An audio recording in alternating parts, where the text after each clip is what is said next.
are live. Welcome to the random party. We're going to go counterclockwise in this, but I'm Eric Tenkar, your bartender in the OSR. Below me, that didn't sound right, but in any That case, didn't sound right. no. We got Rob Conley, Bat in the Attic. We got Tim Shorts, Gothridge Manor, and we got Glenn Hallstrom, Old Man Grognard. Hiya, folks. And yes, YouTube slash I think Restream reset the time as I was setting the live stream up, so it set it for the nearest time to when I was setting up the live stream. So if you're seeing 4:15, I'm guessing your Mountain Time because I did this around 6:10. So I think yeah, there's a little bit of a confusion. I'm so sorry. But welcome to the live stream. This is your panel. There may be more, but we make no guarantees. This is, as you can see here, this is your gold grade Ten Cars Tavern. So don't be spoiled. What's the story behind that? What's the story behind that? So when I was putting together my little wax like seal for like my videos, and I threw it into Gemini. Gemini's like, you could get a gold seal for when you do reviews. And Really? I was like, okay, let me see what it looks like. I went, holy crap, that actually looks good. Yeah, it does. I was like, and I didn't have to like tell it to like correct anything on that one. I was like, all right. Even better.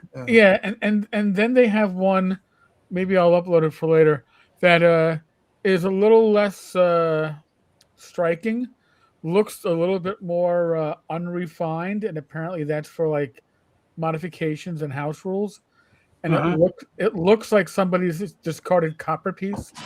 I mean, I was surprised, to say the least. But this one I like. This one looks good. Yeah, it's got some life to it. It looks not so bad. But yeah, I'll see if I can find the other one. Oh, where are these coins on this desktop? Here we go. Here's the one hacked. I'll see if I can bring this up. But yeah, no, we're So why is it overlaying everything where your background is not? Because it is actually like I can, if I put it on the other side of the screen, this is using Restream to do it. So Restream can only put it in two places.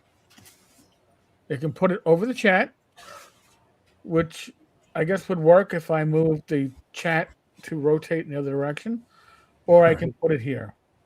So I'm putting it here for now. Well, just like the hump. Well, you look official. Yeah, that's the hacked and modded. Oh, I do like that one too. I like that. Yeah, one. That's good. I like the black on gold on bronze.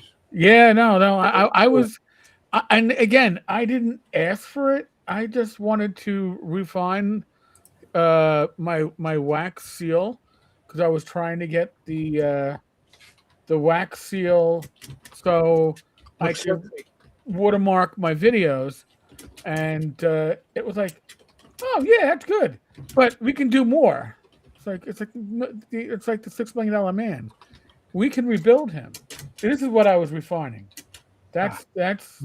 Not bad either, but is that kind of the wax seal type deal there? That's the wax seal, and it's like, oh well, we have more than that. I was like, oh, okay. Got more options than that. Yeah. So we'll go back to the gold because it makes me feel like we're much more valuable. Why not? Why not? I mean, this is a series of podcasts that is very well regarded. So John Miller says that Jay Scott did a live stream recently on Mel's Guide to Greyhawk. The book will be made for 5e, but with suggested rules changes for a 1e feel. Interesting. That's very interesting. I mean, there's a lot of stuff that I believe is in the works. And honestly, all the big announcements are going to be at Gen Con this year. So, Holy shit. Makes sense. well, no, Watsy's going to be there this year. They're going to be there in force. Oh, really? And, Okay. oh yeah, they're going to be running panels and seminars and About time. All right, I just want to know which one of you shipped them the potion of sanity. Whoever decided to hire the new whoever decided to hire Dan, it's like, well, we need somebody in charge of the IP. Let's get this guy, and it's like, wow, he's some things I know that's good that I can't talk about publicly yet until Watsy talks about it publicly, but there's a sea of change coming. But listen, it's a corporation; it doesn't change Right. overnight. Yeah, they move like, iceberg. Well, You don't need to get the D20 modern SRD and the D20 SRD under Creative Commons. I would love to see that. I would, we don't even have the third edition SRD under Creative Commons. The what? We have the 5e under Creative Right. Commons. We don't Yeah, have. that's the only one that we Yeah, have. we don't have the third edition. I'd love to see that. So. That's what I meant to buy the D20. Which is Okay. the original name, the D20 SRD. Okay. Yep. That's right. I forget some things. I'm getting old. Okay, you'll all have to forgive me. But let's see. So other than Melf's being announced and Watsy saying that they've probably got a dozen or more announcements scheduled for Gen Con, I do know that there's been a lot of discussion and videos over whether or not Watsy apologizing twice to the Gygax family. I mean, Dan Ayub apologizing for the way his father was treated by Watsy, by the prior regime. Whether that's enough. Well, Gary stopped rolling around in his grave, so. I mean, listen, I'm not the family. That's for that. If they say it's enough, and apparently that they do, Yeah. they've made a business transaction. I'm just like, whatever. Then it's not an apology that had to be made to me. Okay, that had to be made to the Gygax family. Do we need an apology to the OSR? I think we need, at the very least, a mea culpa that we screwed up with the disclaimer. But I don't even think we need that. We just need results. well, yeah, all right. Exactly. You don't have to apologize. Just remove the disclaimer. You can remove it quietly. Right. You don't have to do no fanfare. Just go, yeah, you know what? We don't need it. Just Say it. make the game fun again. That's all we ask. Yeah. Gary will always They be can wrong. be a big tent. They got the distribution. They Mhm. can do, Mike Murrow provided the blueprint. Just follow his fucking blueprint. They had the 5e. They catered to the new crowd, and they catered to they gave us, admittedly, a handout here and there, but it was appreciated. It was sincere to the OSR group. And guess what? For 4 years, 5e was everybody's second favorite RPG. What was the first one? Pathfinder? No, it was whatever prejudice that came into the game in the first place. Nobody ever changed their mind about making 5e their preference. I mean, if you played Swords and Wizardry, you continue to play Swords and Wizardry. But a lot of people gave 5e a try, had fun with it, ran a few campaigns with it. Tim and I ran a campaign with it, and We ran a few campaigns, and then we did what was the Lord of the Rings 5e when you did Adventures in Middle Earth?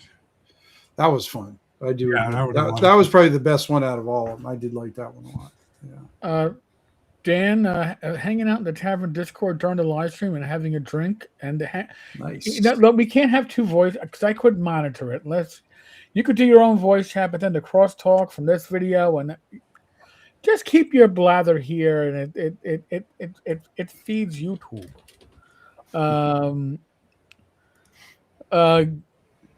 Gilwin, I really don't care what they say. I want to see them act upon whatever they think they can do to bring back people. Exactly. There you go. Exactly.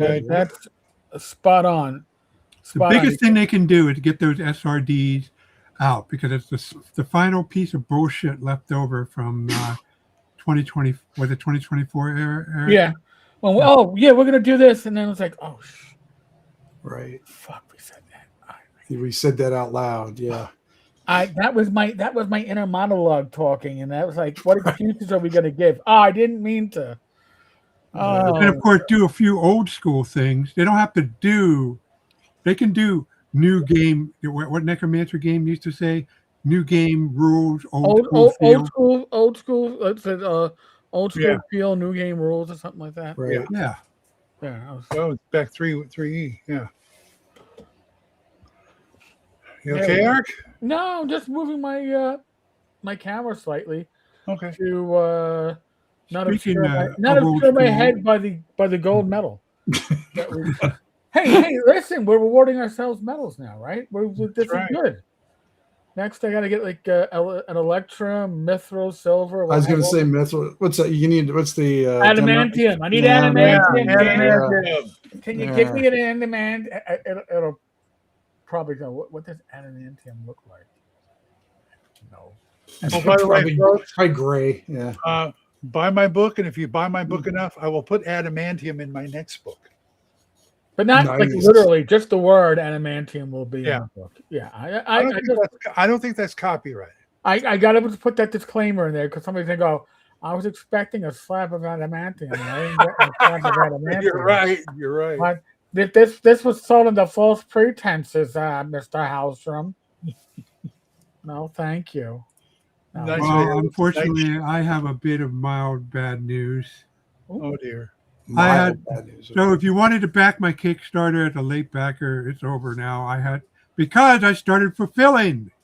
Yay! I'm up. That's the bad news.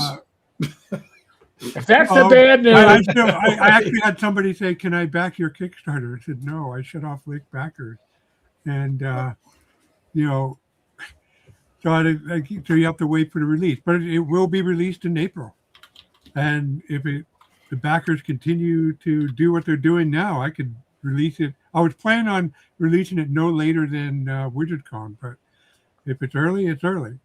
So right back there is the book, the close-up of the book, hardback. Nice. Hold on. Let me embiggen you. Yep, the hardback. Whoa. Yep. Nice. What it looks like in the interior. Plus, I have judicious use of full color art. That's right. And the nice thing about the full color art is, I don't know if this will show up in the camera, but they also act as, let's see. Yeah, not really coming through, Rob. Yeah. Oh, right there. Those are dividers, so you can go right to various sections. And of course, I have a nice table of content. And in the PDF, that's all clickable. Index? You betcha. Okay. I'm going to show off these damn index. They took a while. So I have an alphabetic index of terrain. Now, the hex entry, I debated a bit. So what I decided not to do an index, but a register. So you can see all the titles at a glance, and they're clickable. Oh, yeah. Those are nice. Okay. So each of the 4 maps have their own register.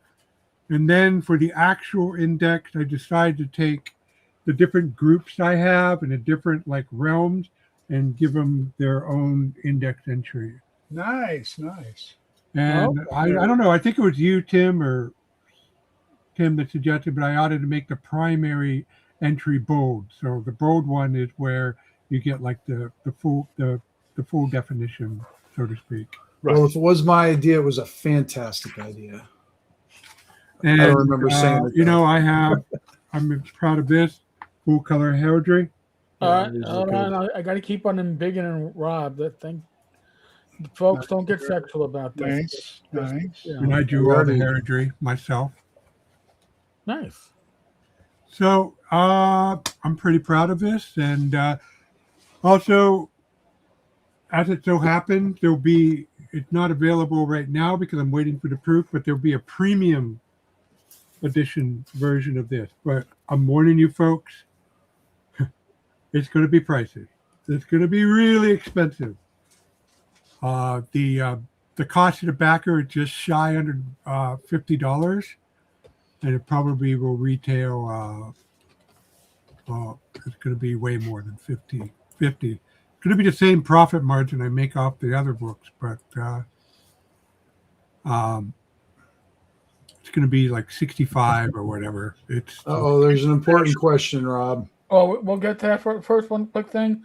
Thank you to DM Angelo, Oh, yeah. DM and friends. Thank They're halflings? Oh, of course they're halflings. There's lots of halflings. I make sure I got decent halfling art. See? Those are halflings. They're not fucking kinders, that's for sure. Oh, all right. Good. We're happy. What Works for me. do you? But do your dwarves bake scones and work the smithy at the same time? No, I didn't mention scones, but I have dwarves and I have dwarves, gnomes. In fact, the ruler, the king of the gnomes in the wild north is named Snickle Jackson. Snickle Jackson, come on down. Named after two great fans of gnomes. Maybe only one of them is a fan of gnomes. Okay. Yes. Small. That's the reason why in Easter Joe's egg, huh? campaign I played a gnome. I was thinking of Matt the whole time. I was like, what character would encourage Matt to maybe join us for a session? And also, We never even got there. No, I know, but I was like, I'll play a gnome priest. So they're maps. Right. Hold on, Those you Robert. haven't. You're gonna. I'll then biggin you again. This is a player map. Player map there. They are 12 by 18. I was doing an experiment to figuring out how to package these for the conventions I'll be at. I'm not going to be doing it like this, but yes, you can cut them in two. So this is the referee map. I don't, to be honest advertising here, there's no description of this. Tim, it was the editor. He knows how long the text was anyway. I just didn't have it to me. There will be a town to the northern march describing this fully. But unlike these folded maps that I made, the full maps the maps you order from drive-through will be shipped flat. And that's the only other real bad news other than the high cost for the premium edition is that the shipping on the maps will cost more than the maps themselves. So these are what you're going to get for the map. This is like the combined map. And then I'll just show one more here. See if I pull out the right one here. And nope. Yeah, I'll show this. So there are full scale, what I call full scale map, which each hex almost over a quarter inch. Now this map is interesting in that I realized one of the problems I hated with the Wildlands or the Forgotten Realms or any of them that had maps, when there's something interesting at the corner and you're trying to stick these maps together to get a picture of what's in the freaking corner where they all join together. Well, I took care of that problem for you. So it was a good idea, Rob. Yeah. That was a very good idea. These maps were 72 cents a piece, I said, why not? God damn it.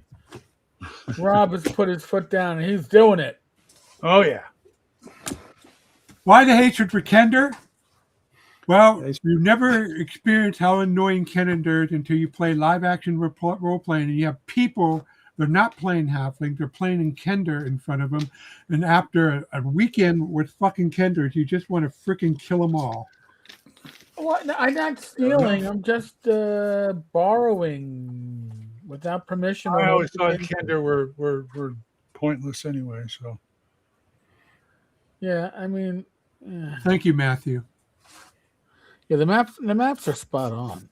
Mm-hmm. Really, really well done. No, I will say it's nice that the Dragonlance, when they decided to have halflings, they decided their own take on it. As annoying as they are, it is distinctly Dragonlance.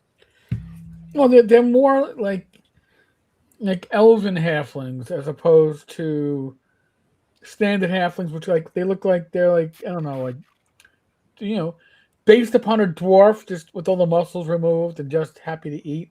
Whereas Tasselhoff was more 24/7 leopard. Yeah, more, Professor, I'm going to get reminded that in 4 years when my grandson becomes 4.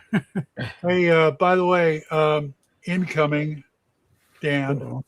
okay, when You just got your Dan or Don? Don. Sorry, Don. I was like, Dan, we got Dan Ayub coming on the show. And by the way, folks, Would be nice. yes, Jim Kitchen got Dan Ayub to agree to come on Talking Crit on a Wednesday. I don't believe that Dan. Really? Can I crash that? Can I crash that? I don't believe that Dan has seen Talking Crit, let alone this channel. I don't think he knows quite what he agreed to. So consider that written in pencil. Okay, it wasn't signed in ink. It's written in pencil, but we shall see if it happens. And trust me, if it becomes a go, it'll be all over social media. It'll be all over the tavern. I bet, yeah. And by the way, I will show you what the chat will look like. The screen will look like this, and I will pull up comments as necessary because I am not going to repeat the shit show that we had on Wednesday. Oh, what happened Wednesday? Well, I got to. First of all, I will watch. I know I missed it too. I heard about it last night. Ty Beard and then Ty was the main instigator, by far. It because Jim was telling his 5-hour conversation that he had with Dan Ayub. There was stuff that he could talk about, stuff that he couldn't, and if Ty had a voodoo doll, Dan Ayub would have been burning in hell. So I mean, just saying, it's going to be a little dicey. Well, Jim can be a little bit Insider Jim. Yeah, Jim got a little. I likened it to the Indians are circling the wagons. Well, when you're in the wagons and you've got your wagon circled and the Indians are attacking, you're not looking to see which Indian just threw that last spear or shot that last arrow. You're going for attacks of opportunity. So, it was good in a way because it told me, the chat will not be embedded if we can get Dan Ayub on the show. Just saying. However, what would make me happier is what annoyed me about that is it seems like half the time we forget that we're effectively independent of what Wizard does. We don't have to worry about what Wizard. Now, I know we're people and we have a wider RPG hobby that our community that we're a part of. So like everybody at any time, we like to gossip about this stuff. But still, I mean, we should be proud of what we built in the OSR basically on our own, and we don't need to worry about what they do. If they come to their senses, more power to them. And if they don't, well, we got what we got. Yep. That's the way it goes. Pretty much. Took things a little too personal, Death Shadow? Yeah. Well, and we have. Sorry. Balancing the show on Don's head. My apologies, gentlemen. I was talking to my wife. No, dude, that's not an apology. That's a requirement. Yeah, I was going to say that's a requirement. I'm just sorry, Don, you're not here having some of Becky's chili she just made. Oh, man, chili. I'm jealous. Tim, I think this is the first time I've ever been live on you. Nice to meet you. Yeah, good to meet you too. Yeah, I think it is. They always invite me, and I show up like once every I don't know what. Yeah, I haven't 3 seen you on months or for a something while. like that. Tim, I'm sorry. Me too. Hi. Rob, how you doing? Good. Finally fulfilling my Kickstarter. Ooh. Yeah. Only real fly in the ointment is found out that shipping was more than the cost of the maps. So everybody's like, is this right? So I got a zillion message in my inbox. Yes, it's right. And the U.S. Postal Service is raising prices. Yes. Again. Oh, sir. didn't Yeah. raise it enough? Damn. Why not? Everybody is. My ear trumpet again, a huge friend of the show, gifted a membership. Thank you, sir. So, Nurse of the Year, you have membership for the next month. You'll be getting like early videos and a few things tossed in the Minions folder. I still have to put James Bond. By the way, donated something for the channel. He All right. Nice. Oh, did he? yes, he did. He donated. What is it? A halfling magic items, like minor magic items, like a one sheet. Oh yeah. Oh, nice. So that's gonna be in the Minions folder probably tomorrow. Listen, I've been juggling a few balls in the air the last day or two. So, Where's this Minions folder at? I don't even know about it. oh, okay. I'm gonna reshare it. The Minions folder has some random tables in it.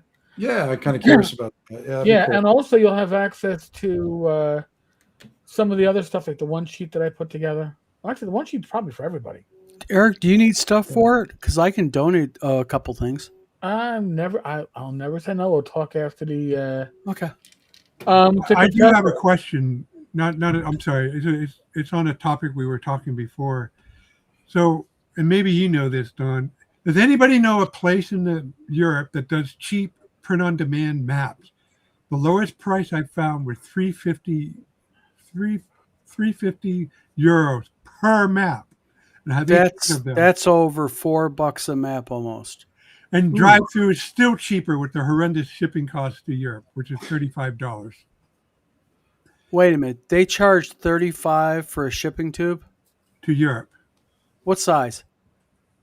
They ship 12-inch by 18-inch maps flat. Hold on. Yeah, they're not doing them in tubes, Don. They're doing them in a flat box. Because Okay, so basically they're doing it ass backwards. I'm not surprised. Yeah. Because they should just stick it in a shipping tube because, for a 12 by or 12 and a quarter by 18 and a quarter envelope that fits a 12 by 18 map, because it's an oddball size, they're actually because I ship my schematics via shipping tube. They're actually only like 10 cents cheaper each than shipping tubes. Well, I found out, Don, that and if you ever use the drive-through card facility, I know you have your own print shop, but if you ever do, make sure your map package has less than 15 maps, because if they do, they will ship them in a tube then, and it will be half the cost. It doesn't make any sense.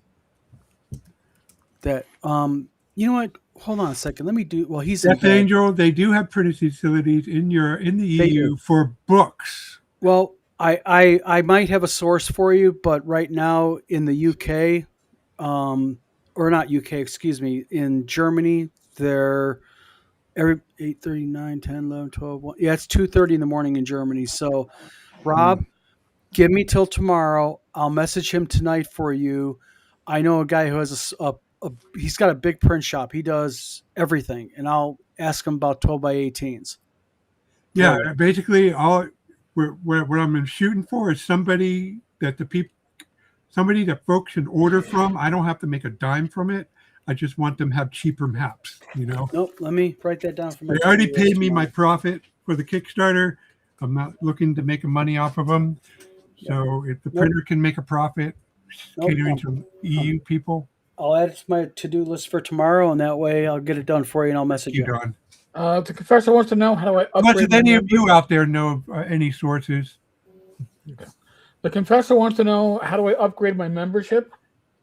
I believe you go to the membership tab, and I believe it gives you the options. But again, I'll look into that. I don't offhand. I don't know. I'm a member of a couple of channels, but I don't remember how to upgrade my membership on any of them. So And Rob, just real quick, I don't mean to say this again, but I'm gonna say something to you. How many maps do you need to ship? Like to how many backers? You don't want to know. 500. Well, I mean, in Europe. Oh, in To Europe? Europe. 100. Oh, okay. That's it. You're right. Sorry. They're charging you 35 each. They Do don't me a charge favor. me. They charge the backer 35. Yeah, the backers, but they're still wanking the freaking backers. Do me a favor. Throw me one address in Europe, okay? And I'll run it to see how much it costs me to ship to Europe in a shipping tube for you. Okay. Well, all right. We'll talk after the show then. Yeah. See figure out the logistics. I'm happy to help you if I can. I'll do anything to help you, you know. Okay. Folks, if you go to North Texas or a con like North Texas, you'll see this happening at like right in front of you. Yes. Sorry, I didn't mean to come on and take over the show. I was just trying to help out. Honestly, this is what you see when you go to a convention that is about community. That's North Texas, that's ShireCon, that's things like WizardCon and OSRCon. You will see vendors and publishers and creatives just talking. How can I help you? How can we make this work? And it's literally handshake deals. Yeah. And I've seen that. I saw handshake deals happen between some fairly major companies in the OSR a decade ago at North Texas, and I was like, wow. I mean, literally, because this is when you can talk to somebody face to face, even on a channel like this, things move, things happen. So you get to see it in real life. And I tell people that about art. You know, I'm like, you know, the reason I'm so loyal to artists like Dean Spencer and such is because when I first started out and I was like no money, I'm not joking. These guys gave me, you know, it was stock art, but they gave me art. Right. And that's why I'm so anti-AI when it comes to like art for books. Oh God, yeah. I mean, listen, I freely admit that I use AI thumbnails, but if I'm going to put together something for sale, I'm going to be using artists. Okay. If I'm putting something together for use at my table, or I'm going to give it away for free, well, AI is free, right? And that's fine. But if I'm going to ask you to give me money, I'm going to make a profit off it. Well, then the art that I use, the artist should be making a profit off it. Yeah. I you know, I'm a software developer in my day job. I could have, you know, I figured enough about the AR to generate passable art, you know, acceptable art, but I choose to drop 10 grand on, you know, Richard Luschek and Rick Hershey. That's no offense, but that's a freaking commitment. When you're dropping 10 freaking grand on art, that's dedication and commitment, and you're not counting the Patreon that I'm continuing the $40 a month I pay out to Patreon to people like Dean. Well, I don't really get much art from Dean Spencer. I pay it so I can use his art in multiple books. Do you use Eric Lofgren any? A little bit. Bit. He's really good. Not all of his pieces have the right vibe for what, but some of them do. So I use those. And but the Forge I use the hell out of. Yeah, they're the reason why I don't lack for landscape art, because they do landscape until the cows come home. Yeah, because don't they? They usually have like several creators on there, don't they? Mm-hmm. They used to. I'm not so sure anymore. I think it's down to one guy. Oh, there used to be like 3, and I can recognize their style. And on their Patreon, it's just the one. There used to be a Forge Red that's not active anymore. Yeah. Now they're just the one. And he's going like gangbusters. So I had a brain fart, and I did not realize that the Confessor was James Bond until I saw this. Oh, you didn't know that? Yes. The Confessor is. He messaged me actually yesterday and said, "Don, I'm the Confessor." So, James, here, how you doing, buddy? It's like I should have had a V8. James Bond. And I can smell a James Bond from a mile away. And I'll tell you what, I have to say something about James Bond. The book that I'm laying out for him, the RPG game right now, he is a class act because he is very proud that this entire RPG book is stock art. He wanted it that way to help support the artist. So very cool. Yeah. Oh yeah, I every month I'll browse the stock art and put 20 or $30 per piece. I mean, the whole reason, one of the reasons I came up with the I was on Dean Spencer and I found this piece right here. Thought that's cool. That is the Great Glacier right in a nutshell, right there. Yeah. And I said, does he have any other art? And then Rob, real quick, hold up the cover of that book. God, that's freaking gorgeous. Thank you. And I like the fact, I love how you put the circles on it with the little details. Yep, I first did that with the Waterlands book. I didn't have the shields, but I had the vignettes. And another thing, by the way, you do, just as on the side, you do outstanding freaking maps. Thank you. No, you do. I'm not bullshitting you for the side. You do outstanding maps. I am jealous. I'll give partial credit for the Harn people to teach me how to write the right way of doing overland maps. He's right up there with Diesel. Yeah. So, but then I was looking, and he has very good prices on full page art. And then I was looking, and then I found this one. I thought, wow, that screams Black Marsh to me. Yeah, that's. And then I found this watchtower. Okay, the Wild North is filled with Viking realms and Rosen along the river or the seashore. So this can very much work for it. Yeah, it's a great one. And real quick, Rob, what I like about Dean Spencer and Eric Lofgren is they allow you to like crop the images you need. Yeah. So if you only need like a corner of it, they'll let you do it. But some artists will tell you you can't do that. But they're like, just do what you want with it. Just cite me. Yeah, I checked the license. Get the credit. And then the last was I did use a few more, but here I thought, okay, since the town of Northport, the city of Northport, the biggest settlement in the Northern Marches, this is an awesome piece of city art, so I'm going to use that for Northport. Rick Hershey's fantastic too. Yeah, he's and then I thought this was good for the travel chapter. Nice. And I have to say something real quick about the Confessor, aka James Spahn. I have, in the short time I have dealt with that man, he is an absolute joy to work with. And I'm not meaning that as in a negative, like he's an absolute joy. He is a lot of fun to work with. He's very, very open to new ideas, which a lot of creators aren't. And he'll tell you, if you think it's a bad idea, tell me. And, we working together with him, it's a lot of fun. So I just want to go off on a side tangent real quick. Anyone who wants to ever have a chance to work with him, do it. He's a great guy. And I think it's great that he's working on RetroQuest, and with that and my Majestic Fantasy RPG, I think 2026 is going to be a good year for retro clones. With this one right beside me there for Mr. Spawn there. Yeah, when he did his white box. Oh yeah, actually I got that nearby too. The retro clone to have a distinct feel, but still. Yeah. It's got that thunder. It's got that RPG. It's got that Thundercats, Masters Universe vibe to it. It's really cool. Thundercats ho! That's right.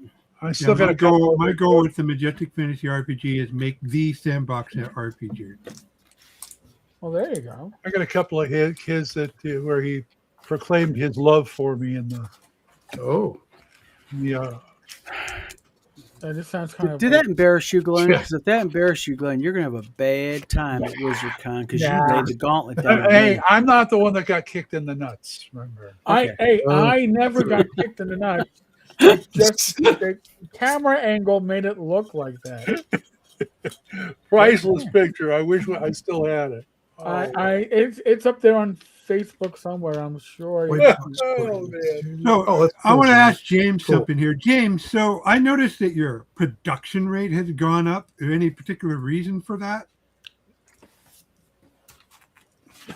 Good question. Dun, dun. It's a good thing, but I'm just curious because I know when I turned 60 last year, I looked at the list, my project to-do list that I have been keeping since 2010. I was thinking, holy shit, I got to get a move on. Oh Well, my James God, isn't I as look at my crusty as TV. you are, Rob. You know, he's not that ancient. No, but I was just curious. Yeah. Yeah, Still got no, plenty. I did get the Flash, as did Merle and Frank. So I mean, The that guy's was, the guy's versatile. I gotta say that. that was it was classic. That's But cool. Quarter yeah, no, number 2.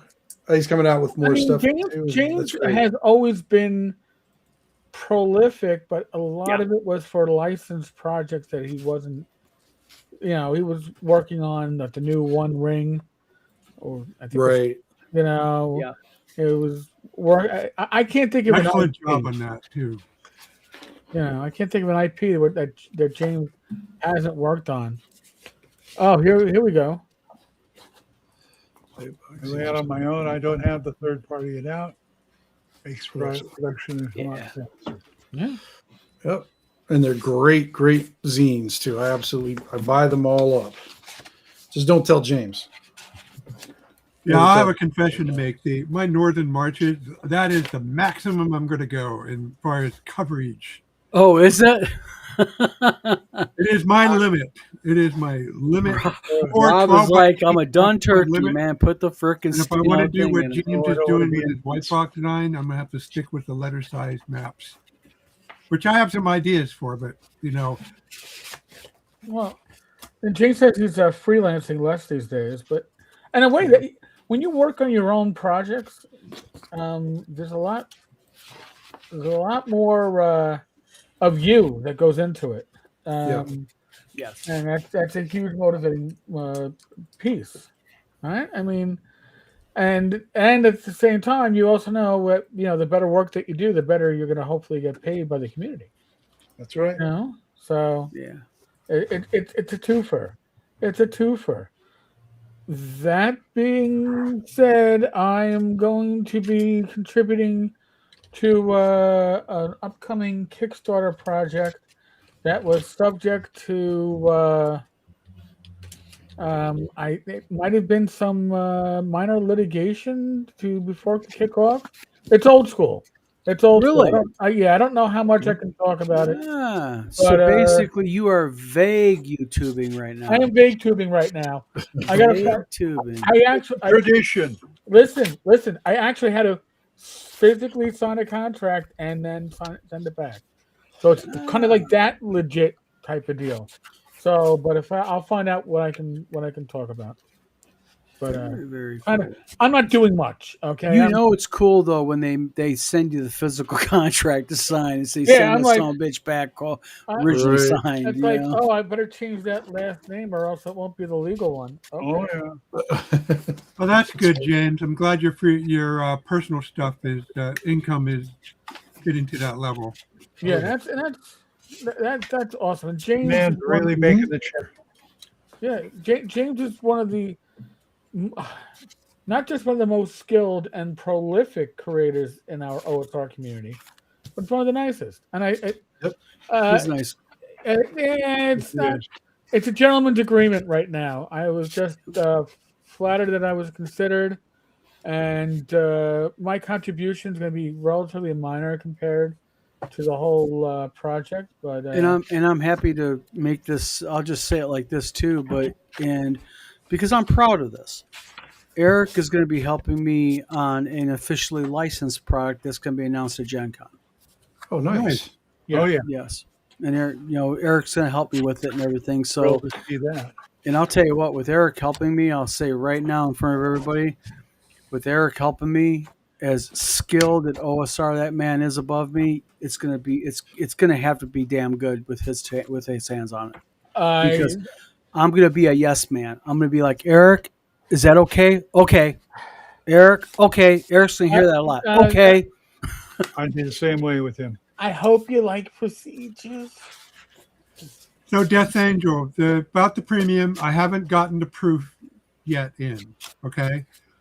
I wanted to gauge people's interest in it, but I kind of thought the answer was going to be overwhelmingly yes, and it is 2 to 1 yes. So I ordered it on March 11th. It'll probably be here by the second week of April. Just the way drive-through is backed up. So when I get it in, though, you said something real quick. The drive-through RPG is backed up on their printing, or what? well, more accurately, Lightning Source is backed up on their printing because all their facilities were hit by the big snowstorms in February. Yep. Yeah, but they always seem backed up. It seems like every time I order something from there, they use that. However, soft covers are quick. Yeah. Are they? Yeah, the hard covers. Because I can't remember. I ordered like a digest size one from like one of the event, and I don't know how the queues work up. I know they have a system or whatever, but it took me 2 months to get the zine that I ordered from there. My RP Gamer magazine was supposed to be here March 1st. Oh, Yep. And the only reason I couldn't do it is because we had the fire and everything. We're getting our shop back up and running. I cannot wait. Please, electrical inspectors, pass my permits. I shall be happy again. You had a fire dawn. Yeah, last it was late summer, early fall. Add water. It wasn't my shop; it was a shop attached to us. he just had water and smoke damage, which is Well, yeah, just as if you're a print almost shop, as that's bad. That's Moida. Yeah, Yeah. but that's okay. Bigger, better, faster. 2 full-time employees. You're gonna be able to walk in, talk to the lady. Good stuff happening. I am really thrilled about that, but that's another show. I could talk for hours about that. What's going to be happening? See, he is the Bionic Man. So James mentioned his retro class is him pushing the limit. Yeah, I'm going to do that with the my Majestic Fantasy RPG. It's going to be 4 digest size volumes. Thank you, Agile Monk. That's another guy right here, Agile Monk. He is an absolute freaking gem of a human being and a man. I'll tell you what, I am, he is the real deal. If he says it, it's done. You can guarantee it. Fantastic. Good. So, Don, I will get a regular print run when I can figure out how to handle the shipping. So, well, like I said, send me a sample European address, okay? And make it like if something like weird, like Germany or Poland or someplace like that. Yeah, I have a few on file. And I'll give you a quote, and that'll be kind of like the average. And I'm gonna tell you right now, it's not gonna be $35. It's not gonna be $25. But just to be clear, for this Kickstarter, it's the money. It's I'm looking for a print on demand setup. I don't care. I'll help you out. Okay. Yeah, no, you're good with me. I'll help you out. I trust you implicitly. Okay. Well, I mean, I don't have much capital to work with, so nope, I get it. I'd rather have the contact so the backers can put in their orders. I'll put it out here blunt. There are certain people that their credit's good with me. I am fine with that. Don Fugly wants to know: do you do coloring books? Yes. I'm actually doing a coloring book for Christine Bontrager for her book Bonnie Bonnet Meets Emma. It's a children's book, and also Gutsy Gus because I'm doing 6 books for her, children's books. Fugly, I hope this is the coloring book that I've seen pieces of. I'm hoping. Listen, I don't do sponsorships. I don't do advertising like that stuff, but I'll advertise the shit out of your coloring book because. I'll tell you what, coloring books for adults are popular, believe it or not. Oh yeah, you go into Dollar General and there's a whole rack. Question, Don: if Becky did a coloring book, put up a coloring book, would you publish it? Absolutely. I will pass that along. Swords and Stones says, "Do you do printing for us Canucks?" Absolutely. The only people I do not do, to be honest with you, printing for, unless you do quite a lot of printing at one time, is Europeans. Because even though, like with Rob, I'm doing simple stuff, but when you get into book printing, like perfect binding and case binding, which for people who don't know, case binding is what Rob held up. That's Rob's hardcover book. It's hardcover. The problem with that is to have an economical price point, you have to buy like 250 plus at a time for European. It's one of those things it's like a commitment you got to do, and not a lot of people like to do that. It's the economy.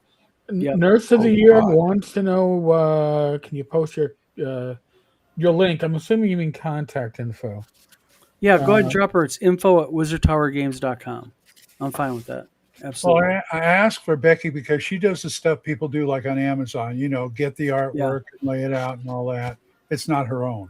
And I'll tell you something right now. Glenn is on the show right now, and I don't know what he's going to say, but Glenn can tell you his experience with Wizard Tower Games. I'm having a ball, an absolute. No, ball. seriously. I mean, No, I am seriously. I mean, you got this out. You got this online. We're still trying to get it in the shop, but you did it. Well, the Kindle we're trying to get. Right, Kindle and trying to get it in. I'm still working on getting it in shops, but well, it's in Barnes & Noble. Oh, you're talking about the Wizard Tower Game Store? I'm still working on the flipping website for that still. Yeah, but I'm talking about like Amazon. It is on Amazon and Barnes & Noble. That's what I'm saying. Amazon, Barnes & Noble. I'm telling people this guy, he did it. He got it into that far. Let me ask you a question seriously. I won't get offended. How was the process of doing like the cover, the editing and all that? Was that okay? Sweet. Okay, good. Absolutely, absolutely sweet. I mean, good. Like I said, I never expect to see this in print. And you did it. And kudos to you, man. Thank you. Absolutely.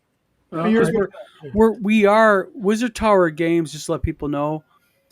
We're still going to do some stuff of us. Don't get me wrong, but we're really going to start focusing on you're going to see a convergence to Wizard Tower Games and publishing. And our goal is we're going to try to help other people because like James Michael Spahn, we're doing work for him.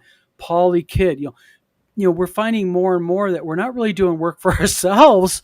We're doing work for other people. So I had a publishing company before that got really big. And so our model is changing where our idea is to help others get their book or their game into print. Or if they don't want to do that, we'll get it ready for it so they can handle everything. I will tell you, we do have a fairly large officially licensed product that's going to be announced at Gen Con. So that's ours. We're still doing D20 delving, Pooh, Winnie the Pooh game, and other stuff like Open Worlds RPG. But we're really we're going to start melding now to help other people because I really like helping people like Glenn. Glenn had just had a manuscript. Yeah. And like Eric wanted to get his Swords and Sorcery, or Blaze and Sorcery in the print. Blaze and Sorcery was. I still like the BX, man. I still like it. By the way. I love BX. Right, Eric? BX we really like, don't we? Yes. Yes, we do. By the way, this is apparently going to be part of that coloring book. Oh, that's cool. Wow. Wait a minute. What is the theme of the coloring book? That looks like 1920s. So that would probably be Gangbusters, right? So it is somebody in the industry. I'd say Gangbusters. Wait a minute. Somebody's doing Gangbusters BX? No. I'm saying that it is somebody in the industry that you're put there. I'm in the coloring book. Glenn is. Joe the lawyer is. Nice. All caricatures of people. Nice. Who is that of right there? I'm gonna guess Mark Hunt. Mark? Yeah, I guess it could have a Mark Hunt vibe to it. Yes. Yeah, sure. He'll probably say, put a little more hair on the top, but... Well, let's be honest. He might want it, but I don't think he's got it. Yeah, absolutely. Real quick, Gil when live asked, will you be able to do staple bound books? Yeah, that's a normal thing. It's called saddle stitch, but yeah, we go ahead and do staple bound for modules and such. Absolutely. We had the machinery for it. I was right. That's Fugu's take on Mark Hunt. That's funny. That's cool. Fugly, you're a hell of an artist, by the way. Fugly, to his credit, by the way, is giving art for an upcoming project that we're doing. And Fugly's got like this eye of the beholder vibe to it.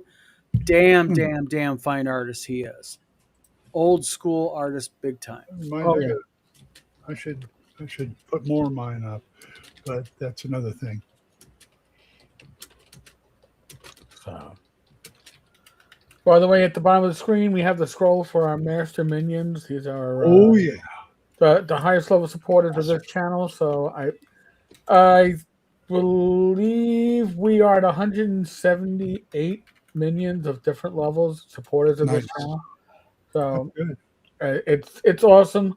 I don't think we're gonna get to 200 before the end of the month, but that's okay. I'm just apparently, according to YouTube, this channel is an influential channel because of the community support. Ooh. We try. We punched behind our weight. How about that? So See, all of us wee little people with Eric with his massive 11,000 subs on his shoulder. Yes. It's like, we are not worthy, Eric. We are not worthy. Congrats! We're over 1,000 subs now, Eric. I've got over 11,140 or something like that. Yeah, the guy hit 11,000. You didn't announce that on our shared. Well, no, I announced the 10. I didn't announce the 11. But yes, we And passed by the 11. way, 11,180. Just to put this in context, Eric hit 11,000 4 days ago. So he got 180 subs in 4 days. Oh, 140. Wow. 140. Oh, sorry. I didn't mean to. I don't Oh, wanna- yeah. Don't want to make it more. I get it right. Get the numbers. Yeah. Yeah. Well, now that the weather turned, maybe I'll get my get my sandbox videos out that I have an idea for.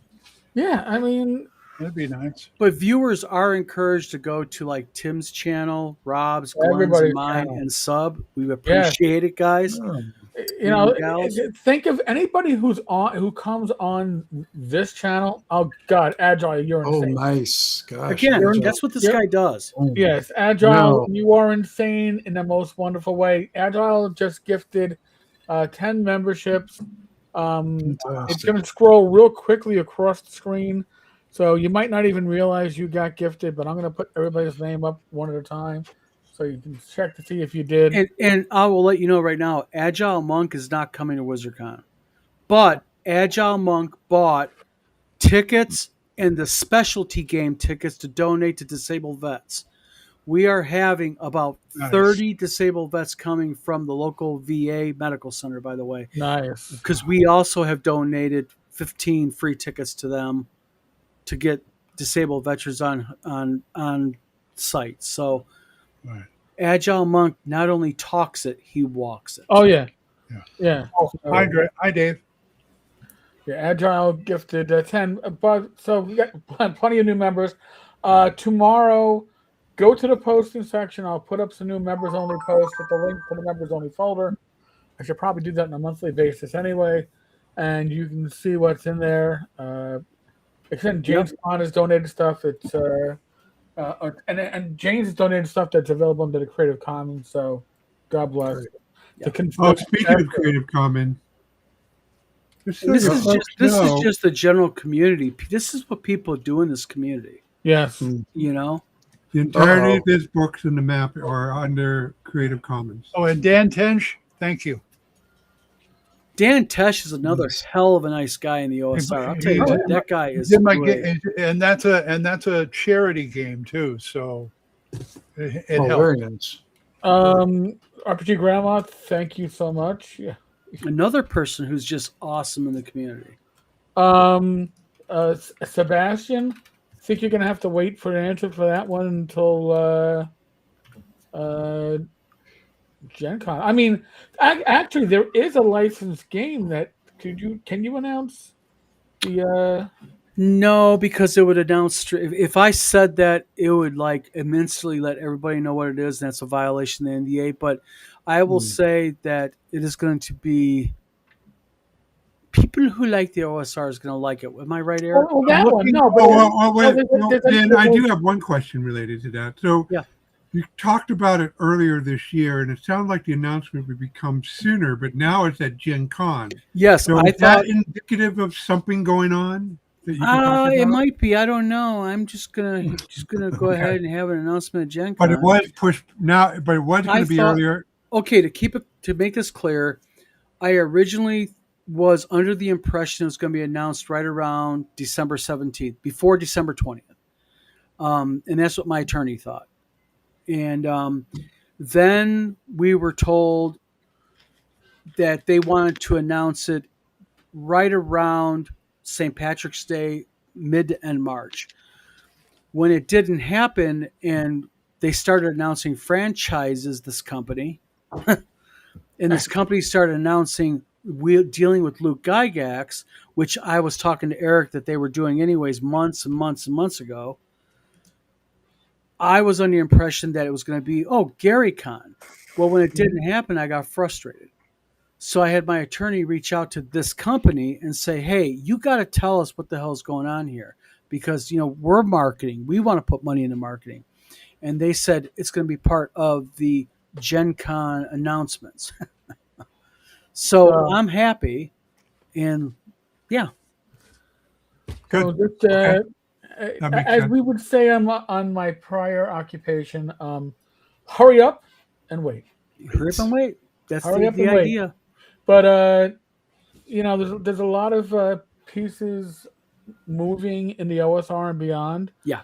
And I think that is going to be very exciting for gamers in general, but this community in particular, but probably even with 5e. Now, here's one thing that I did hear, which I find very interesting, because this could open up something on the DMs Guild, that it appears that this Melk's Guide to Greyhawk is going to be written for 5e, but with rules on how to adjust it towards 1e. If that's the case, does it open up to publish the 1e supplements for Greyhawk on the DMs Guild? They could do that for Mystara too, and that would be Yes. nice. It would be, That's interesting, right? Because the whole thing about the DMs Guild is, well, when we publish a setting, now you can use it.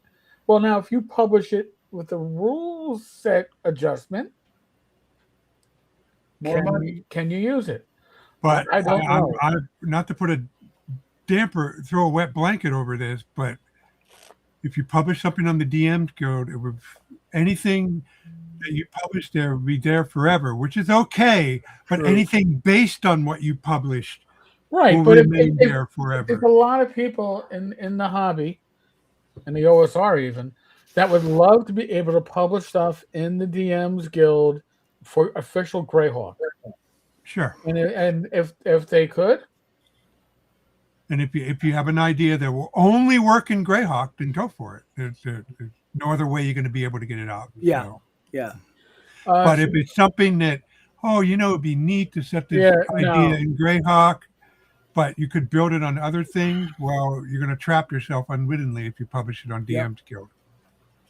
Sebastian, we have not mentioned Agile's Kickstarter that's coming up, but we had Agile on a week ago Wednesday. I believe Angelo had Agile on yesterday talking about the Kickstarter. And trust me, when it launches, I will be mentioning it because it looks awesome, and the art and the maps. Absolutely. Rob is gonna love the maps. Yes, they are that detailed. Yeah, it's that like, and you can dial it in to almost where you can see the tiles on the city roof houses as you zoom in on the map. So it's just and real quick. James Michael Spahn says, and Don, here is Don working on my little game. Absolutely not. James Michael Spahn is making something really special that's so unique. And what James doesn't understand is actually he's wrong. I'm honored to be able to work with him and on his massive project. And he doesn't do tiny stuff either. He does it right. Oh, yeah. That's right. one thing. They were on your show too. Yep. Thank you for reminding me. Yeah. Agile Monk and I'll tell you something about Agile Monk because I'm doing work for Agile Monk on his project. I'm under NDA, so I can't get into details on it. But I'll tell you something. Agile Monk, when he does it and he's doing it, thought goes into it. He understands play testing. He understands the proper way to do it. Agile Monk does not do anything half-assed. That Right. man does Good. it 100% right with his son, and it's just how he is, and it's a pleasure to work with people like that because man, when you work with people who know what they're doing and they're willing to take, man, it just makes it so much better as a person being a contractor basically. Right. So absolutely Good. top notch. So let's see what else. What other little What else we got rumor? going on? Yeah, that's what I'm trying to. Yes, there is another thing in the works. We have the Peaky Blinders license. The That is an official Peaky license. Blinders. Yes, the Yep. Peaky Blinders RPG. That is an official license. We have the license for it. We've had it now for about 7-8 months. We're in the process of doing the RPG. The thing is with it is it's a really cool RPG that's going to take place in Birmingham, but it's going to span from the late 20s into the end of World War II. That's what they want us to do. And there's going to be a core rule book that's going to be basically the DMG and player's handbook combined. So it's going to be like a combined core rule book. You don't got to buy a bunch of Right. freaking books. There's going to be they call it a deviance guide, which is basically a monster manual, but for characters. I like that name for that. Yeah, that's a Yes. great name. Yeah. Yep. And then there's going to be a campaign setting for Birmingham and certain places, but plus the Somme during World War One, because the game does flashbacks to the Somme during World War One. Okay. Oh. So it actually has World War One weapon combat rules for weapons, machine guns, all that stuff. So very, very cool game. We've announced it, but we haven't done a lot of push. I actually have a video conference, my attorney and them coming up in 2 weeks, and we're getting the entire release package, and we're going to be able to release it. We're going to be able to basically announce it. What's the system going to be? It's going to be D6. Okay. Like in Star Wars? Star D6? Wars. Yeah. Yep. Ghostbusters Star Wars D6. Yep. Makes sense. Yeah. Something different. I actually originally pushed for D20, but they wanted D6, and I was like, you know what? Actually, that's pretty freaking cool. Fits better, I think. Yeah. So very, very cool game. And it is really nice because it's an officially licensed product. And, to be such a small game company, I get asked by a couple people, how do you get these licenses? You just push. When they say, yeah, we're thinking about it. No, you're not thinking about it. Damn it! I'm going to shove my name down your throat, and I'm going to give you ideas. I submit, and this is just what worked for me. I asked for the license. They said no. I asked for a license again. They said it's not part of our plan.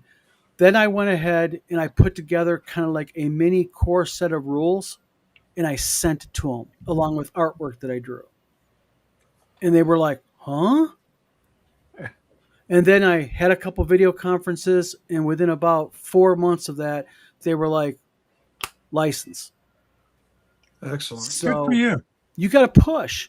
And that's the problem with a lot of creators and publishers. I think the problem is when you're dealing with such a big production company and you hear the word no, it's easy to go, they said freaking no, man. It's no. No means no. No, it doesn't. I learned something. When it comes to those type, big names, no means I'm not interested in dealing with you because I don't know what you can produce and I already have people. You've got to kind of show them, because like with Peaky Blinders, they did not want anything to do with me until I submitted my 120-page kind of synopsis, sample game idea for NPCs, idea for stuff. And it showed them that I was serious. Yeah. And that I knew what I was doing. I'm not trying to brag here, but I think it showed them that I semi knew what I was doing. And it gave them, I think, conceptualization in their head that, wait a minute here, because I don't even know if they were ever thinking of a game, And then when they approved it, they kind of went ahead. They gave information, and I was like, "Oh, that's a new way of doing, Peaky Blinders story." No, that's in the new movie that they just put out. So it's going to be a really cool RPG. Like I said, we're gonna be able to announce it. It's a massive package, lots of cool stuff, and I'm just Wizard Tower Games, man. I mean, I'm like the wee little guy sitting in the room with all of us right now. I'm like the small guy, and it's just the idea of don't take no for an answer, Right. but you gotta give them a reason why they need to say no to yes. Yeah. You know, and I'm not trying. If I sound arrogant, I really am not trying to sound Yeah, arrogant. you're proud of the work you've done and how far you guys Well, come on the project. I want to hope it help works other out. people too understand that. Listen, there's a lot of people that try to get licenses and they get told no. They get the not interested. Thank you for submitting, and they're like, okay, it's over with. No, if you're passionate about that IP, give them a reason to say yes. And sometimes that's ignoring their no. That's ignoring their we're not interested. They told me they were not interested, and my first line in my formal letter when I did my synopsis to them, I was like, "You originally told me you're not interested. I'm going to tell you the reason why you're going to be interested." I literally said that to them in my letter to them. Oh, So it's just like shove yourself down their throats. Show them that you're going to do it, and that's advice for everybody when you're told no on a project. So David Thompson is correcting your pronunciation of I saw that. Birmingham. Birmingham or just hold My on, where apologies. he's from. Birm. But James is agreeing with you. Don is 100% correct. No is not a defeat. It is simply a lack of advancement. Yes. Every big IP I ever got, Star Wars, Star Trek, Lord of the Rings, Shadowrun, I got by asking and pushing. That's the man himself who did it too. Hell, I would kill to work on Lord of the Rings or Star Wars. God, I'd give a pint of blood if they wanted it. Just one? I'd give 3 or 4. Just let me hydrate first. Hell, you want a freaking kidney? I would do a kidney for Star Wars. Eric and people on my page know what a Star Wars fan I am. Yes. My printer going off right now, my 3D printer, my little small one, I'm doing a frame for a 5-foot Millennium Falcon. 5 foot. Yeah, I'm making a 5-foot Millennium Falcon. Eric knows by Somebody has some space Well, in their house. well, you actually have one of your replicas are in or was in the Kathleen Kennedy's office. I built that in those pictures where you see the X-wing behind her desk. That's my X-wing. I made an X-wing by contract for her.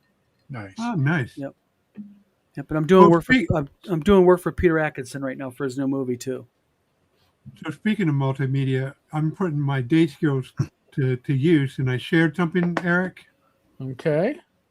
So this is only a prototype, but I hope by the beginning of summer having this finished. But so basically, the idea is I have a data format, and my book is already well formatted, so I can just transform it. But when you click on an entry, Jesus Christ, Rob, what the hell? How late do you stay up at night? Holy shit. I know, it's sorry, ridiculous. Don, it took me 2 hours to bang this out. So that's why it's 2 hours? Oh, sorry. You did that in 2 freaking hours. Yeah, but the Tim, real work is. You know what? I don't know about you, but I don't feel worthy here. You know what I mean? Yeah. When he showed me how big he was going to make his map, so you can zoom in pretty good on the map. So what I'm going to do is I'm going to wipe out this map, put one that had none of these icons on it. I have all the latitude and long. I have the coordinate system in latitude and longitude. You actually did a freaking coordinate system for the map, and you're going to wipe that out. And yeah, I'm not worthy. Nope. I'm not worthy. Well, let me give my pitch, damn it. Anyway, I'm going to turn these into labels, clickable label, just like the one here. And then that way, when you zoom on the map, you click on it, this will appear. And this is, oh yeah, I do have the longitude, latitude tape.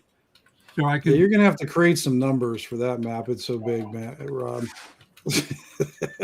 I mean numbers. But, Wow. You're gonna have to create new ones because it's Oh. so large. Yeah.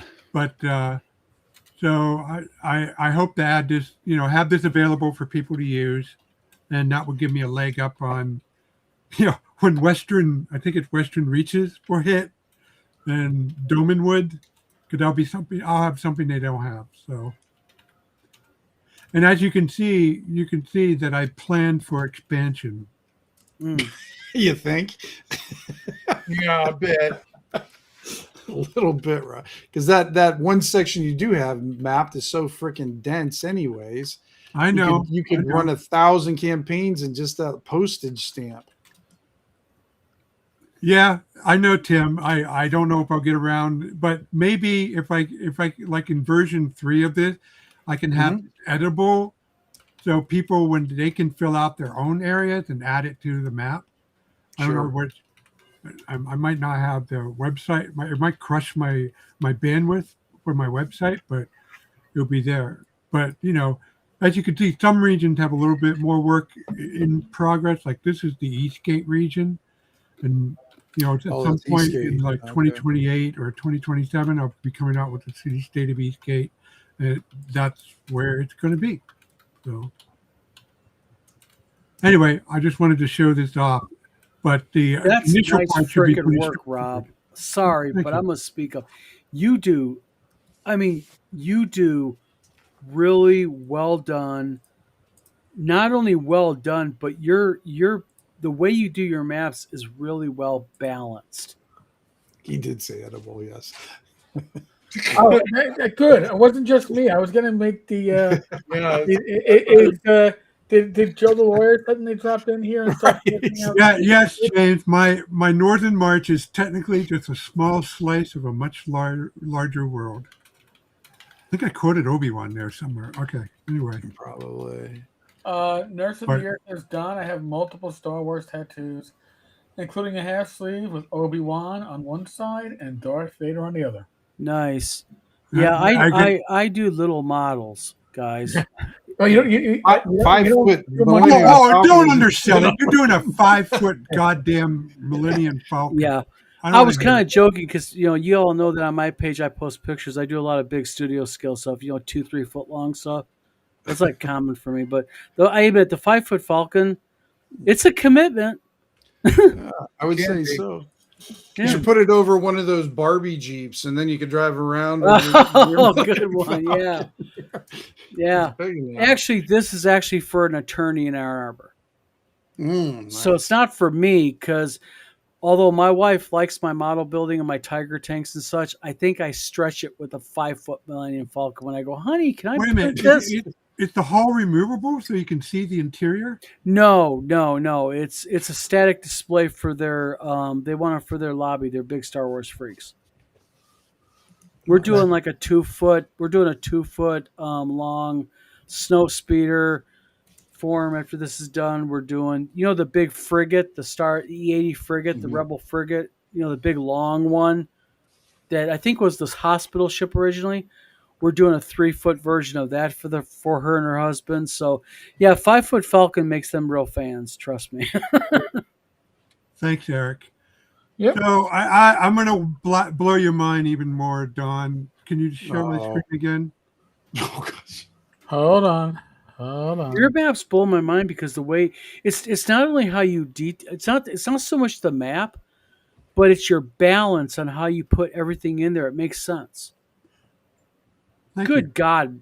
Jesus Christ, Rob. So I discovered with the Waterland that the hardware capacity of the computer I own, which isn't not big of a hard one, allows me to draw maps at full print scale. So this map is 10 feet wide, 8 feet long. You can kind of see here. So all I have to do to make any arbitrary map, whether letter size or that 12 by 18, is just crop out what I want.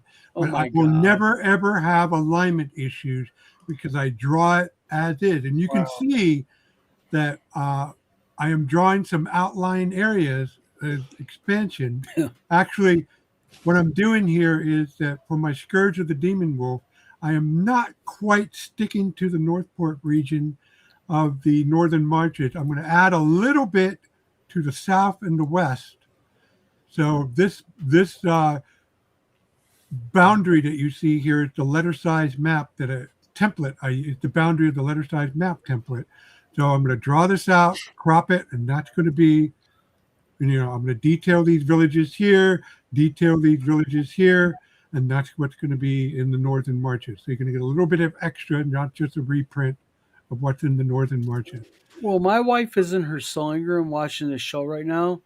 So, honey, don't you ever again tell me that I am suffering from anal retentiveness on my projects. Okay? Because this guy has me beat like by tenfold. Rob, Yeah, I seriously, already though, drew. I I'm have not this. worthy. You're damn good at what you do, and I'm just gonna say that real quick. Yeah, I have. I don't know. Do you guys see the layer dialogue here? Yeah, we do. Mm-hmm. Yeah, so you can see I have the layered it the hell and back. So I can configure this map any number of ways. Those white maps that are in my book.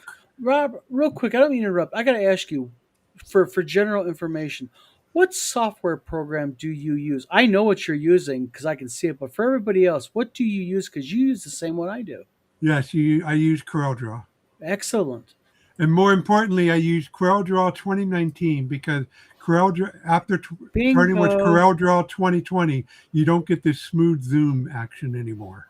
You can still Actually, zoom in and out. yes, you do. The new Corel Draw that I just upgraded to, the new Corel, it does. You're safe. I am not And going to do it on the show, but you betcha I'm going to immediately go after the show. yep, Try that on 2026. yep. You get that, and also their tracing tool, their layering tools improved like massively Oh, improved. awesome. Yes. I'm a big Corel guy. I get in fights and arguments in other groups all the time because people call Corel shit. I'm like, you're using like probably 2013. But I did, because not everybody can afford Corel, but Inkscape is out there. I did export just the Northern Marches area. Yep. That's an SGV file compatible with Inkscape. And I've learned that Corel, it's not really, I wouldn't call it a bug, but when you export an SGV file from Corel, it doesn't work well with Inkscape on a Mac. But it turns out if you open that SGG file in Affinity and resave it as an SGV file, then it will work in a Mac. You can also take it and open up the SVG file in Corel Photo, and you can go ahead and export it then, and it works in Inkscape beautifully. Oh, I'll try that then. That's a good Yes. tip. I didn't know Photo takes. Yes, the new version of Photo for Corel. Okay. For people that don't know, Corel has Corel Draw. They have Corel Photo. Corel Photo is basically like Photoshop, okay? Corel Draw is a general vector graphic. I use it to lay out books sometimes even. You know, it's a general overall excellent tool for like if you're going to do anything vector based and such, or anything heavily image based. Corel Draw is a really good it's a really good tool for it. And for anybody who goes, Corel Draw is shit, I remember it back in the day, you're 100% right. Back in Corel Draw, when it was Corel Draw 2012 and below, it was utter dog shit piled up high. Now they are a real serious player for layout, and they do something that Photoshop and Adobe does not even do. When you take Adobe and you do something with it, you have to do a thing called pre-flight in your PDF. And what a pre-flight is it's a checker to make sure through Adobe that all of your fonts are embedded, all of your images correct to for RBG or for CMYK. Corel automatically embeds all fonts. So it saves you a massive step in creating things like books and manuals and such. Yes, I am, Doug. Sorry, I am a total Corel slut. I admit it. Mini skirt, high heels, and fishnet stockings. I'm Corel loyal. Okay, so Don, I just opened it up in 2026. Yes. So you couldn't wait. Yeah, I knew he was going to do it. Yep. They didn't quite fix it, but they made it a hell of a lot faster. Yes. And are you in your settings properly? Because you can adjust Yes. your settings. I know what the setting you're talking about, but if Yep. oh shit! I mean, we're on the show. We're going to share it. So Dawn, I got to share a story or a map story with you about Rob, because Yeah. Rob and I have been gaming together since what, the mid '80s or something like that, Rob, or early '80s, somewhere along those lines. 85. So Rob used to be our GM for regular play, and every time he would come to play, Rob had his caravan of supplies he brought with him. And one of the things he would always Still have my bring. caravan. Oh, you're gonna bring it? Yeah. He used to have these wooden boxes that had these metal shards on them that you always risked tetanus when you got near them because they would just tear the shit out of you. Holy But, okay, shit. Is that it? Yeah, so you see those maps in there. He's been carrying those maps around since the 80s. They usually had tube top socks, like the top of a tube top sock cut off. So that would keep his suit. And he would roll those out on the table, and they were the best thing. And they are all hand done, all hand drawn. Nice. Because before Corel, he hand drew everything. Yep. And it would Nice. just be Still have maps the and goddamn maps. socks. You still do have the socks. They're great.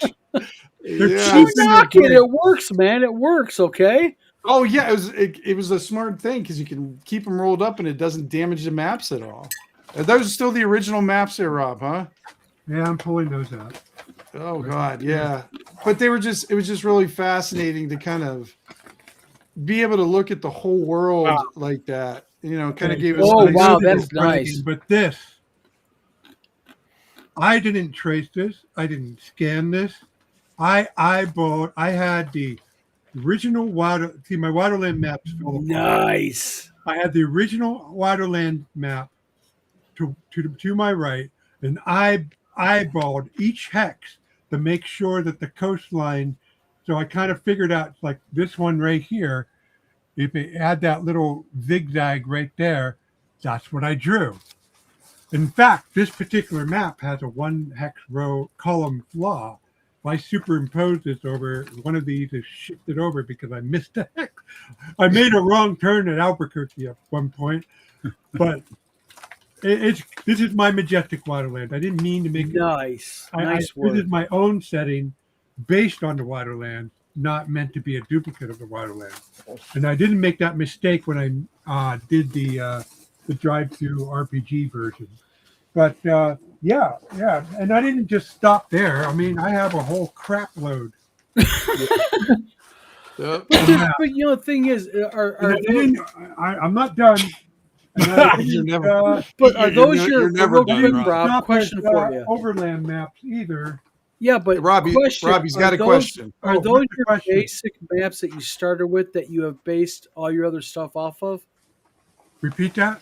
Okay, are those the maps that you began with and that you've eventually kind of like based your world and such off of? So those are your initial color pencil drawings that you use for gaming. Yeah. And Yeah, now these are- you basically now transfer them over and you use those maps as your basis for your world you're doing now. Well, no, because legally they're copyrighted judges' skills. No, I'm talking about in general. You know, they basically have a map that inspired you. Yeah, because the Waterlands, for those of you who don't know, I mean, it's like a travel. It's like Supplement 3 Spinward Marches of Travel. Yeah. You got a paragraph and a hex list of worlds in Yeah. your code and nothing else. So one person's Spinward Marches could be very different than another person's Spinward Marches. Gotcha. Yeah. And so that's what happened with me. But more so, my map started falling apart, and I'm not going to do it this show, but down here there's a box with my fall apart maps. I did eventually buy fresh copies, Nice. but one day when I was doing this, Tim and Dwayne went from the city-state of the Invincible Overlord and to the city-state of the World Emperor, and the journey took like 4 days. Yeah, And I went, what? We mean it took 4 remember days. that. And I said, yeah. And I counted out the hex and showed with the 5 mile hex. Yeah, it's a 4-day journey. I started thought, Rob, you make your world a lot better. So when I redrew these, I said, you know what? I got all this Harn material that I use for encounters, and I don't, even when I don't use Harn, I use parts of it. Yep. I'm going to ease the burden on myself. So I turned all these hexes to 12.5 mile hexes and expanded my world. Now my world maps match the world size that my players thought it was. But real quick, Rob, what you did then is, and this is really important for gamers, I think in general, is on the fly you saw an immediate need to make a major modification, and you did it on the fly for your players, and that's part of being a good DM. Also, though, going back to the basics. Mm-hmm. Sure, and I run. I applied that principle to world building too, rather than do something metagamey. Like I ran, like for example, everybody was interested in what magic like, and it got to the point where we were bouncing ideas for the next campaign to run, and I said, hey, why don't we all play magic user? Not like, well, let's not use Ars Magica. Let's do something in City State. Let's see what magic users are like in City State.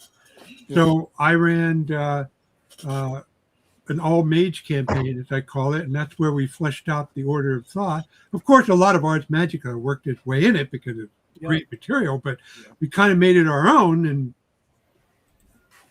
Tim had one of the greatest speech by a PC ever made, and it was just an awesome campaign. And but what I was reaching for here to show off was where the heck? This looks like to be it. That's it. No, that's the original. City State. This is what it was like in game 2, guys, just so you know. I know, Tim. I know. Oh, well. You know what? Sometimes, you got to kind that's of the cost. through the thick I had it in a Harn tube. So the first Harn, he has hold on. He's got a freaking Harn tube. Yeah, Who has a freaking Harn tube here? I don't. All the Harn maps I have. I have 2 of them, in fact. I think there for a while, Rob was the one guy keeping Harn in business. Yeah, I think you're right, Tim. So this all started in college. I had geography as a minor to my comp sci. No, you didn't. Yeah, because GIS was a big thing. I'm joking. Just like that one movie where they said that one word with plastic. Well, somebody told me look into GIS. Well, I love map making. I said, sure, why the fuck not? So, so they one of the requirements of the GIS map, the classes, you had to learn to draw maps for real on vellum and stuff. So it taught me the wonders of light table. So I did my classwork, my class project, and I still had access to the lab. I thought my city-state map was falling apart, and I thought, as good a job as Bob Bledsaw does and how evocative it is, I didn't think I wanted something more realistic. So I drew my own. Yeah, and that's one of my favorite maps. So this is my Majestic Waterland version. Hey, Rob, real quick. Please explain to me exactly what that map is, because that is freaking gorgeous. Well, this is the city-state of the Invincible Overlord, and I'll show you the original. Oh my God, no, seriously, hand-drawn pencil. This is the original by Bledsaw. Same, similar layout to the city. Okay. No, you knocked it out of the park. Your map is like miles and miles. So, and I loved Harn, so I wanted a Harn version of City-State with the stuff that me and Tim and Dwayne and all the other. Oh my God, that's gorgeous. So That is as just you can see, beautiful. I made better fortifications. So Yeah, no, you made better everything. Let's get that clarified. So so this is it. But here I did something. I didn't. This is not what. This is the finished product. But I Hold on a minute, Rob. Rob, 1 second. I don't mean to interrupt you, but I got to know something about that map. what? Okay, first of all, besides that thing being absolutely freaking gorgeous and also geometrically gorgeous to me in my OCDI, do you have each building mapped out, or at least the majority of them, what they are? No. But So you I solved no, that no. problem. I That's a solved good that no. problem 5 years ago. No, that's a good thing. So basically, you have the gorgeous map, and you're letting the players basically fill in the blanks. Sure. Oh my God, that's a great idea. I love it. Yeah, Tim, he played a crime lord, and he wanted what Oh his my God, townhouse that's was fucking- like, and I gave him one of the buildings, and he drew the floor plan to that building. He had the outline, drew the floor plan. But what I did, Don, was I stopped the map when I had the black outline, and I went to I found out the college had a blueprint photocopier. So I photocopied the map, and this is what the key is. Fucking, oh, sorry. Oh my God, are you serious? I didn't ruin my fucking color map with the key. No, that's. And then after I ran off a couple copies of this, and then I colored in the map. Oh And this my is what I God. used for the table. I'm not saying this to kiss your ass on the show. You are blowing my freaking mind, and I'm not joking. Well, here's the thing. That's not the last time I drew city state. I drew it Oh twice. no, I didn't. That's the last time I drew another one. What the hell? Why not on a Sunday afternoon? Holy shit! Where is it? Oh my God! We're dealing with the sage here. I feel like Gandalf in that fucking library, except I'm not finding. No, I'm just having flashbacks of when we used to play in person all the time together, Rob. I know you are. And it's embarrassing as hell because that's not my finest moment. Yeah. This is where the chant used to be. Just make it up, Rob. Just make it up. Well, I'm just going to have to. Hey, I did a computer version of that, Don, on my Waterlands. My Yeah, Pacific that Waterlands. one's very nice. I should That have a wasn't as copy with nice. my reach. But okay, you saw the original city-state map. Yeah. So this is before it all went down with Judges Guild, and I was tired of them fumbling on their Kickstarter. And I finally had an idea to help them bail them out of their own jam. So I said, Bob, if you give me the privilege of redrawing the city-state map the way I did the Sea King stuff, that was the project I did in 2009 that gave me the license for the Judges Guild. I'll offer it to the Kickstarter backers. Just let me sell it for other people. So I redrew the original city-state of the Invincible Overlord. Oh my God, you did that? And this is the most accurate version. No, really? And I did a full color that's utterly faithful to the original. I didn't paint it. Not the diss on painters, but they always, when they make these painted maps like Goodman Games is about to come out, it's always an interpretation. I said, screw that. I'm going to do it the way I do it, but I'm going to stay original. So every wall, every door, all the little nooks and crannies in the plaza of profuse pleasures is all in there. And labor. No, I'm sorry. The park of obscene statues. Obscene statues, right? Yeah. Right there. I did add a little bit of stuff in the refuge because it is the town dump. So Do they, Rob, real quick, did they allow you to kind of have a little bit of creative freedom? they would have. I was on good terms enough. I could have gotten away with it, but no. The whole point of this is to reprint the original, but for a modern audience. The way the make it so when they buy this, they get the original, but it's a kid who had no nostalgia can still say, "Hey, this is a good map." Gotcha. So that way they get the appeal of going with City State. Now, because I was successful with this, they let me do the Wildlands map, and that was a bit of creative edit because I did it in the Harn style that I usually draw in. I didn't do it in the I didn't do that in the a faithful recreation of the original. Gotcha. But your map work, I'm sorry. I did fix all the mistakes that the original team made, and they were mistakes. Yeah, but your maps, Rob, are just so. And I'm sorry. I'm not trying to harp on it as an act. I'm being dead serious. Your map work is gorgeous, gorgeous. And well, thank you. Well, and here is just before Judges Guild, the stuff went down. I finally got this map done, and this is my majestic Waterlands. That's just beautiful. I never was able to publish it, but I ordered the proof copy, and I was ready to do something with it. But yeah, I'm sorry. It's just your work is just so beautiful, and I'm not joking. And for the record, me and Rob share a printer fetish. It's kind of kinky, I admit. But Rob's map work is blowing me away. I mean, I've never seen this stuff before, and it's just like amazing. Here it is. I tried to escape. So this is my first stab at my first major computer-generated map.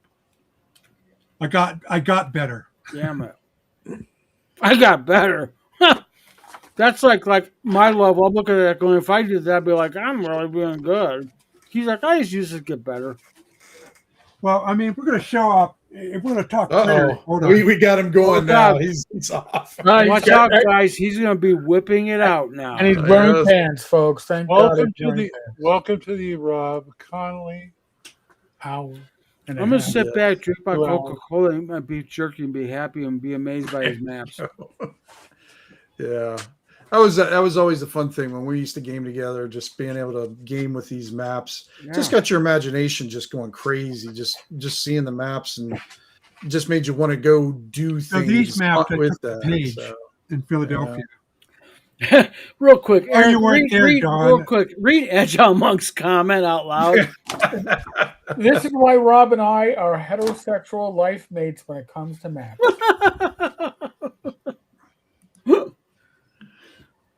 I don't even want to know what that's about. Rob, it's a compliment, trust me, but not in like a homo getaway. This was printed with my ET 8550. The ET 8550. Yep, 12-inch by 18. Can go up to 13-inch by 19. Yes, you can, but that'll have a border. Wide laminator, and I had to trim the edges a little bit because turns out they don't. I don't know where the hell you buy 12-inch by 18-inch laminating pouches. I can help. I'll send you a link. I got a source for it. Well, okay, long as it doesn't, because when they say 12-inch by 18-inch, they really mean it's 12-inch wide. No, this is like a little bit larger. Yeah, it's like 12 and a quarter by 8 and a quarter. Rob, no, question. I printed these all out for page. But question for your maps. Serious question, no joke. Now you number every square, correct? Yeah. Please tell people that don't know, because there's people that don't know. Why would you number each hexagon?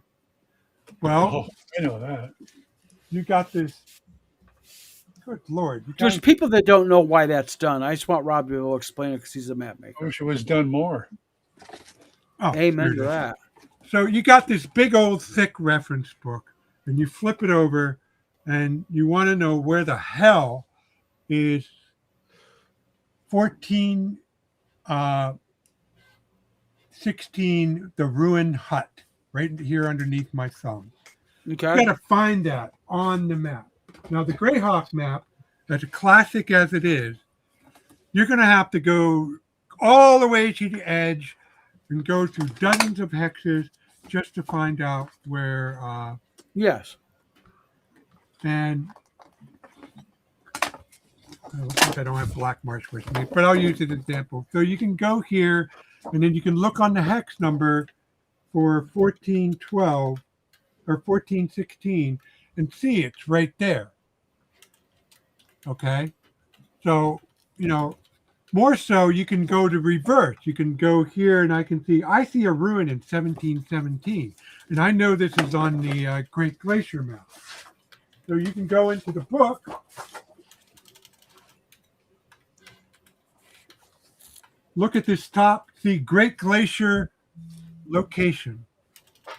And then it's all in numerical order.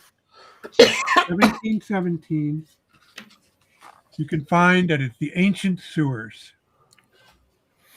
Yes. So basically, you are utilizing your map numbers as a reference into your manuals to make it easier for players to be able to find out where they're at. And that's the whole core Well, the thing. referee, the players' maps actually don't have hex numbers. Yes, but at the end of the day, what you're doing is you are deferring back to a very old school method, though. I mean that's like a back in the day kind of thing that players don't really first realize. Pioneered in wargaming. The North African war game that you first used that hex number. Tunisia. Oh yeah. So about that Darlene Flanass map, Zach Henderson did the bitmap version. I kind of redrew it digitally as well.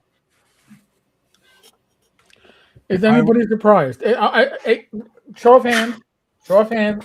We worked hand in hand because he figured out how to. He had to do his layered, and he did a lot of work with the text. So he had to layer with all the text separately, and that was key for me to make a digital version that you could scale at any time, at any size. And I'm going to give Eric the link to that, so you can all download it because it's free to download. Rob, I'm serious, and I'm not doing it for the show. I am literally your map work is just absolutely gorgeous, and it is, and it looks good, but it not only looks good, but it works. It literally works with the systems that you're using, and that's a lot. That says a lot. No joke. I thought I was a good graphic designer. I'm hubbub while you when it comes to maps. Well, I had a tough audience. Tim, Dwayne, and Dave, and all my other friends. Yep. Josh. I can imagine. And I imagine that you're the type of person that when someone critiques your work, you listen to them and you learn by it. Yeah, I mean, I don't accept every piece of advice because sometimes it doesn't work. No, you don't. But if somebody says something, and I go, most often I'll go, yeah, you know what? If I do it that way, it would make it easier to use, and it's still keeping it with what my overall creative goals is. Yeah. Oh yeah, why not? I know it happened on. Oh yeah, it happened on the Kickstarter. Somebody said, "Hey Rob, can we have SGVs of all the heraldry?" Sure. Took me 2 hours one evening to export each of my SGV. Had to track down 2 that I did in other files, but no. Now there's a whole folder full of SGVs for the heraldry. Not sure why they want them, but they want them. So cool. Yeah. You're a hell of a map maker, my friend. I mean. Yep, and I got more in the hopper to plan. Although I have an RPG to write and a adventure to get out first. Adventure. Scourge of the Demon Wolf, 2nd edition. Okay. Gotcha. Yep. Yeah, I am writing my RPG, but I take like 15 to half hour out every day to write one more section of it. But when I sit down for evenings, I'm working on Scourge and fulfilling the Kickstarter. But that's going to probably go away by WizardCon. So toward late April, after WizardCon, it's going to be Scourge, so I can get it out before. Nice. Don't know if I'll have it at North Texas because of the long print times, but I'll have it ready by no text. And I'm not going to need the Kickstarter. Jason Schultes, I already paid for the art by Jason Schultes, so that's all good. And just need to replace one chapter of the original and relay it out, and it'll be good. Well, folks, I think we are at the witching hour. Hour show, let me tell you. Yeah, it is 9:50. Normally we pull the plug after 90 minutes, but we had so much going on. We had Rob show and tell, but no reach arounds. It was disappointing. Damn, it is already 9:50. Oh, well, there's one more thing. I'm blown away. What? This is my map tub. The map, he brings out a freaking laundry basket. Oh I'm my fucking God. hungry, man. Wow. You had to get rid of that. Of all my favorite, my GURPS battle map, Great. I still use from time to time. Oh gosh, yeah, you've had that forever. And real quick, seriously, I want to say, Tim, it was nice meeting you. Seriously. Yeah, thanks to meeting you too, Yeah. John. Same here. And you too, Glenn. Yeah. So, Rob, you got any other freaking laundry baskets? I don't know, SUV back ends, anything like that for maps? Oh, he probably does. Trash somewhere. cans, Not tonight, freaking, but I Yeah, have, but don't I ask have him for the stuff here digital that dates collection, back don't- to the late 70s in my city box of city state notes. I'm not worried. I'm eating fucking beef jerky, drinking Coca-Cola, and watching awesome maps. What a nice Friday night. Well, for me, it would be Pepsi Zero, but the beef, I'm on the same page with the beef jerky. You got Zach is actually watching, and he thanks you for the shout out, Rob. Yeah, Zach. Hey, if it wasn't for you, I would not have I would not have been able to get digital map. There was no way I could have Corel scan what I need to scan and have all that text in the way. So Wow. you helped me with some other sticky points to make the project possible. So, folks, huge thank you to everybody in the chat. Huge thank you to Agile, My Ear Trumpet for gifting. You're awesome. But as it stands right now, we are 12 memberships away from 200. Wow. Minions, as we call them here in Damn. the tavern. Good deal. So maybe we'll get to the footing All right, of the month. Dave. We shall see. Thank you to Glenn, Rob, Tim, and of course Don. Just cleaning up the mess, folks. Not always the way. All right, folks. Next live stream is tomorrow night, 8 p.m. It might be 2.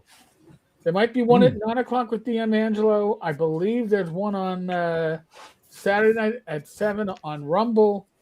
The gray hair is because I love you all. And maybe I'll cut it. Buy his book. Buy his book, folks.